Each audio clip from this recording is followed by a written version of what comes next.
What's up, Travel Acre fam? Welcome to another episode of Farm and Land with Brad, right here on Travel Acres.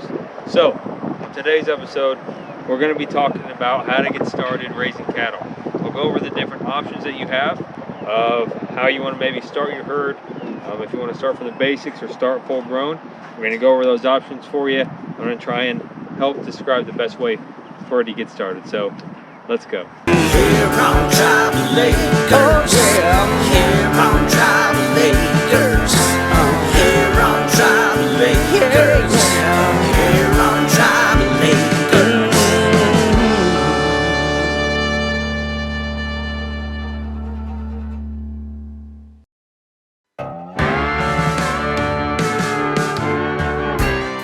Alright guys, so we're going to go into the first option if you want to get started raising cattle. So the first option, I'm going to start at the very beginning, which would be bottle calves. Bottle calves is how we actually started raising cattle. So this would be your first option. I'm going to tell you kind of the pros and cons of starting raising bottle calves and what that'll look like. We got bottle calves when we first started raising them, and we actually got 12 of them. Or I'm sorry, not 12. We actually got 17 of them to start with. The pro about this is you're going to have a low cost when you buy calves. You're only usually going to spend around $50 to $100, maybe a little higher on certain breeds if they're full Angus or full Hereford. But if you're going to get dairy cows, I would say only do this if you're going to end up running a dairy operation. But if you're really wanting to actually run more of a beef program, or raise them for beef and not so much for dairy, I would say I would definitely suggest getting if you could get your hands on full bred Angus, Hereford, whatever beef breed you want to run as a bottle calf. But you can also do a cross breed, which is going to be an Angus with a Holstein cross. So you get Angus cross, red Angus crosses, Hereford crosses, those kinds of things. And that price is going to usually jump up between $50 to around $100 to $150, maybe $200. And then you're going to look for the other breeds, probably $200 plus. You may find a good deal where you get them a little less. So those would be the options I would say. So that is one benefit of doing bottle calves, is your initial cost per head is going to be super cheap. Now, although it's going to be super cheap to get these calves, the time that you have to actually spend in tending to them and raising them is just like you would a normal baby, almost. You have to make sure you're giving milk feedings. Milk replacer is not cheap, so you're going to be spending a decent amount of money on milk replacer, depending on how many bottle calves you're raising at a time. If you're doing a lot like we were going through around a bag to 2 bags a week as they got older, maybe up to 3, I think, towards the end, and they're usually around $70 per bag. So you're going to be spending a lot of money on milk replacer, but your overall cost in the beginning is not as much, so your cost is going to be less during that time period.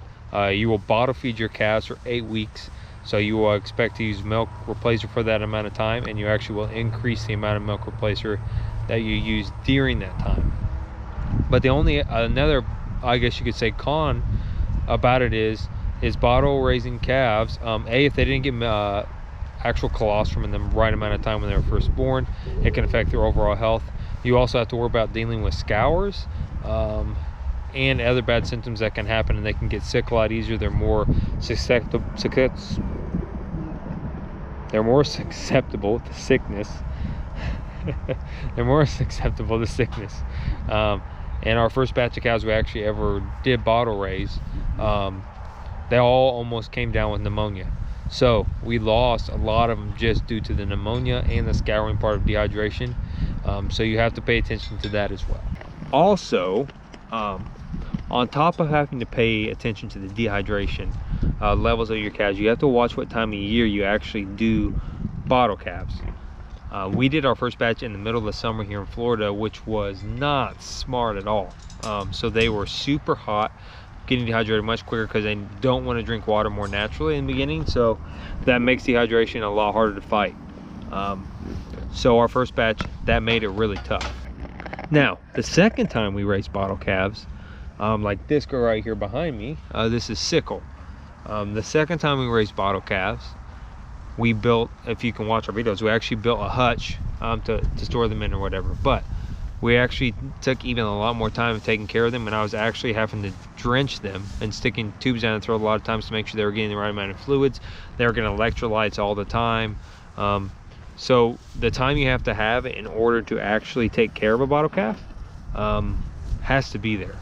But the end result of raising bottle calves is you do get an animal or a cow that is just naturally super friendly, and become almost as friendly as a pet, if that makes sense. So all of my bottle calves that I have, and that's why I'm kind of in this pasture for this segment, is how friendly they are. But there is cons to it. But it is an option to definitely start raising cattle. It's the most, I would say, the most cost-effective way, probably in the beginning, maybe. If you have more money coming along as you go, then a lot of money up front to actually spend. So this is definitely always an option.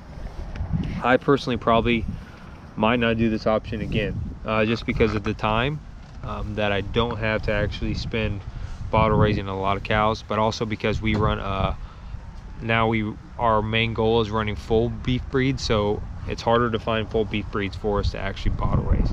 So that is one of the reasons why we wouldn't bottle raise again.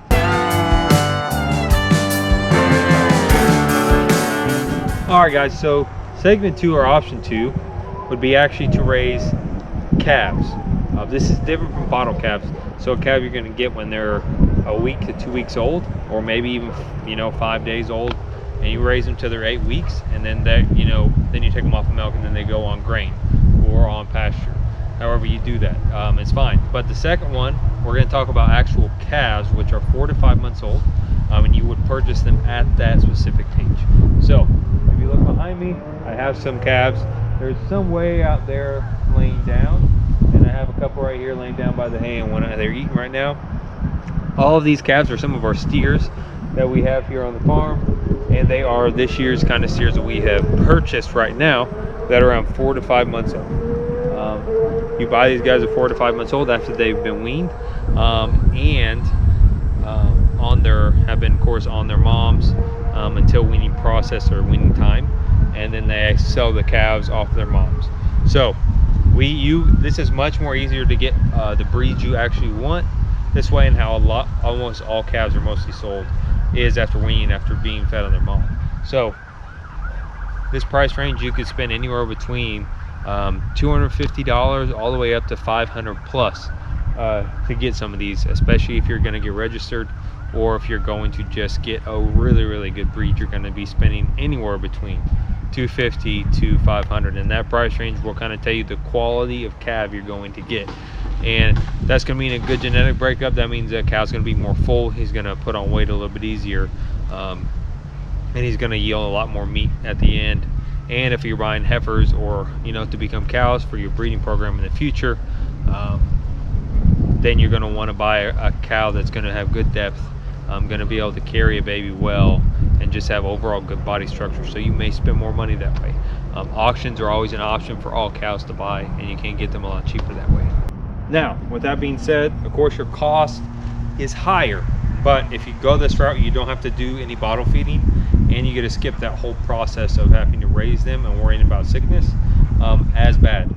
You do want to make sure that you check all your calves before you purchase them, and if not, by the time you get back to your property or your farm, when you're unloading, you need to make sure you're checking them. Go ahead and make sure they're dewormed, and if they are needing any medication, if they are sick, you may have to administer either a natural or antibiotics, depending on how you do your farming. The good benefit about raising cows this age is it does lessen the time that you have to raise them to get them to breedable age or raised out for meat, and it does cut down some of the costs that you have to put into milk replacer and stuff over a span of time, and you put it more kind of into a one-time kind of thing. So it does lessen the workload as far as how hard you have to work the cows. Once they're around this age, they can pretty much take care of themselves as far as forage. You can put them straight on forage on the pasture if you're grass feeding them only, or they'll go straight to grain. You don't have to worry about spending any money on milk or anything like that, and you can definitely start a breeding program if you're wanting to do that from this stage. This is a stage a lot of people go through, but at the same time, if you are raising these guys for beef, you're still going to be looking anywhere between around a year and a half, if not more, to actually finish him out.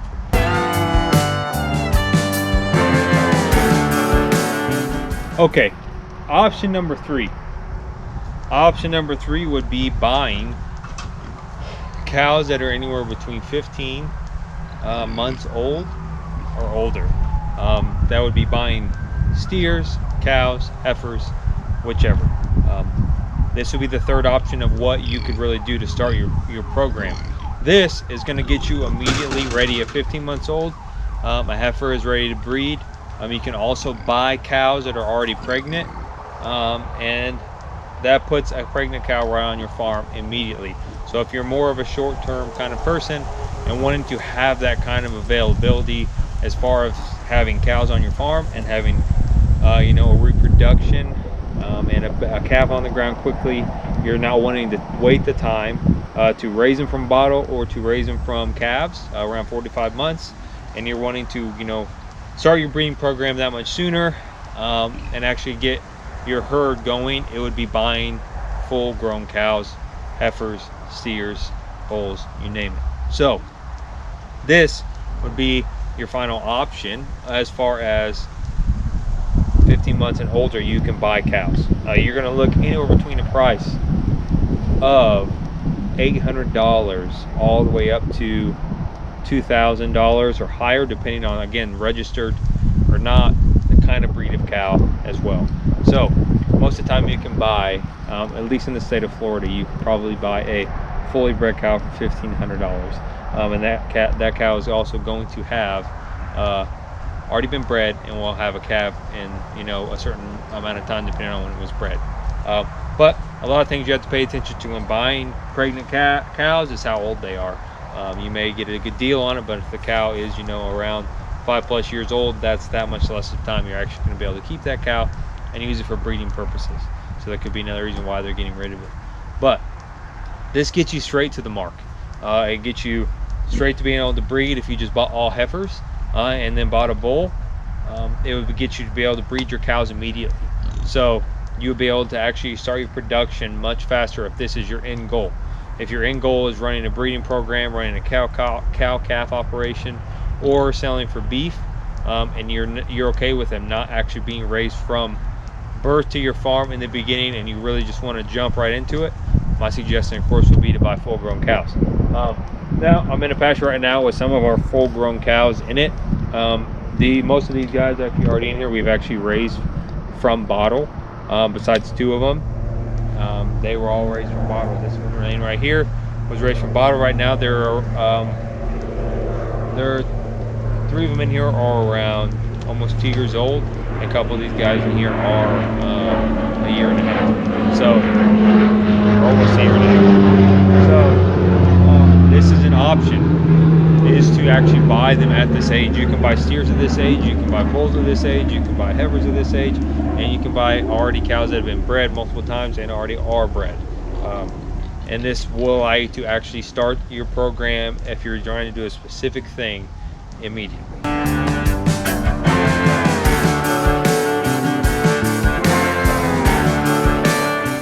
All right, so next would be, what kind of operation are you wanting to run? You have a cow-calf operation. Cow-calf operation means that you raise cows on your farm for them to be bred and have calves, and most of the time they sell those calves off at auction to either people who feed them out on feedlots or to other farmers who feed them out or buy them for their farm or fall underneath the lower tiers, like I was talking about, the 4 to 5 month olds, and you sell them around 4 to 5 month olds, and that's where you get those calves, is if we're buying from places like that. So you have that option to be a cow-calf operation.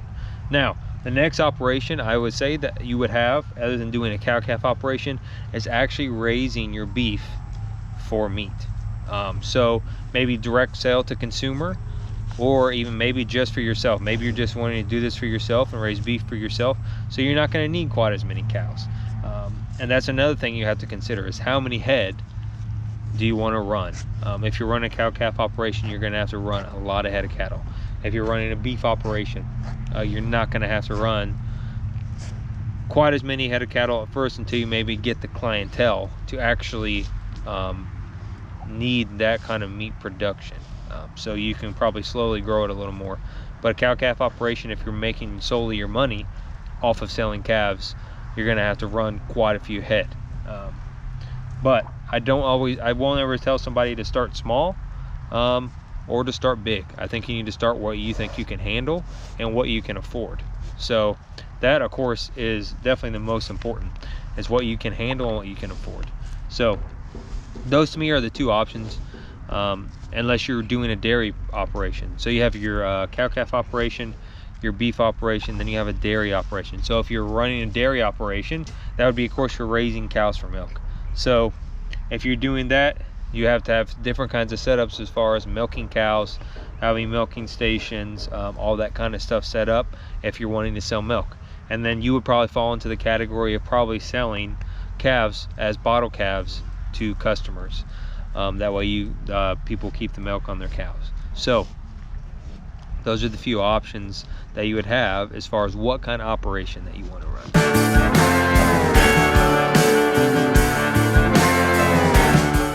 The next question after that would be, after you decide all of those factors, also is what kind of operation are you going to run as far as feeding your cattle? If you're raising them for beef and or just cow-calf operations, you have to take into account a couple things. One is going to be the amount or the size of land that you have. How much pasture space are you going to have? This goes into really figuring out how many head of cattle you can and want to run. So if you are doing a grass finish where they only ever eat grass their whole lives, you're going to need around 1.5 acres per full-size cow. And they say about 1.5 acres can take care of a full-grown cow and its calf. So around almost 2 cows per 1.5 acres if you're counting it like that. So you have to take that into consideration. Now, if you're running a grass-fed operation to where you feed your cows grass and grain, you're not going to need quite as much as land. But you can grow out your cows much quicker that way if you are running a beef operation. But if you're doing a long term, it may cost you more money than it's saving you if that's what you're doing as far as feeding your cows that you're running for your cow-calf operation. Now, if you're running straight pasture that puts them on grass all the time for your cow-calf operation, that's going to save you probably the most money. Although you do have to pay for the land size if you don't already have it, and you have to pay for the upkeep of your pastures, whether or not you fertilized it or not. That goes into account. Of course, also doing land management and all the practices and stuff that actually has to go into that does take money as well. But overall, it will save you more money if you're actually running a grass finish operation, or just a grass finish, and not even finished, but just a grass fed straight across the board, not feed them any grain for a cow-calf operation. That would make more sense to me, at least. But you have to take those things into consideration. So what kind of feed source are they going to get? Are they going to be grain fed all the time? Which you could be a grain fed cow and you feed them only grain and hay supplementation as well. So you can do that as an option, but you have to figure out what kind of option or what kind of feed or forage you're wanting to actually raise your cows on, and how that's going to work out the best for you and your operation. So I hope you guys enjoyed this video today. Just really try to how to get started with cattle and the options that you have, and finding the best option for you as the rancher or the one running those cows, whether you're doing a homestead or just a cow for the family, of picking all those things and the right things that you know will work for you. So I hope you guys enjoyed this video. Thank you for joining me right here at Tribal Acres. Make sure you hit the like button, subscribe, hit the bell for notifications, and I'll see y'all right here next time on the farm. See you guys later.